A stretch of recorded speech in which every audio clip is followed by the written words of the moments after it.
حضرت عبداللہ بن مسعود رضی اللہ کہتے ہیں کہ جب یہ آیت اتری کہ جو لوگ ایمان لائے اور انہوں نے اپنے ایمان کو ظلم کے ساتھ آلودہ نہیں کیا، وہی لوگ ہیں جن کے لیے امن ہے اور وہی ہدایت یافتہ ہیں، تو نبی اکرم صلی اللہ علیہ وسلم کے صحابہ کرام رضی اللہ عنہم نے کہا، اے اللہ کے رسول، ہم میں سے کون ایسا ہے جس نے ظلم نہیں کیا؟ تب اللہ تعالیٰ نے یہ آیت اتاری، یقیناً شرک ظلم عظیم ہے۔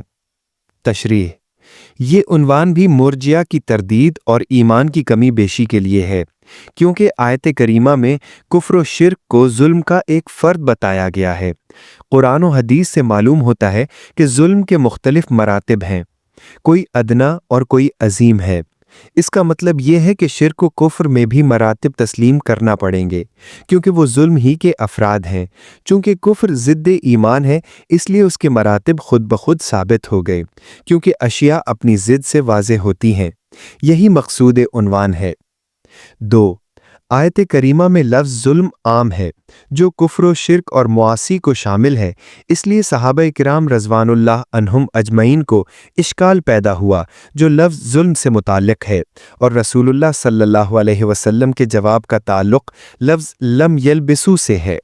لفظ کے لغوی معنی اختلاط ہیں، اور یہ وہم ممکن ہوتا ہے جہاں دونوں چیزوں کا ظرف ایک ہو۔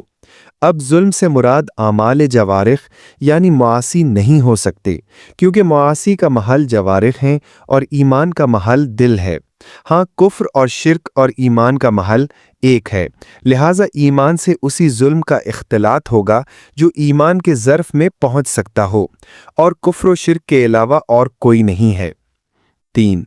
اس حدیث سے دور حاضر کے معتزلہ یعنی منکرین حدیث کی بھی تردید ہوتی ہے، جو قرآن فہمی کے لیے صرف عربی لغت کو کافی سمجھتے ہیں اور صاحب قرآن رسول اللہ صلی اللہ علیہ وسلم کے فرمودات کو اہمیت نہیں دیتے۔ اگر ان کا یہ دعویٰ درست ہوتا تو صحابہ کرام رضی اللہ عنہم اجمعین قرآن مجید کو سمجھنے میں کسی قسم کی الجھن کا شکار نہ ہوتے۔ لہٰذا قرآن کریم کو سمجھنے کے لیے صاحب قرآن نبی صلی اللہ علیہ وسلم کے ارشادات و معمولات کو پیش نظر رکھنا انتہائی ضروری ہے۔ یہی وہ بیان ہے جس کی حفاظت کا ذمہ خود اللہ تعالیٰ نے اٹھایا۔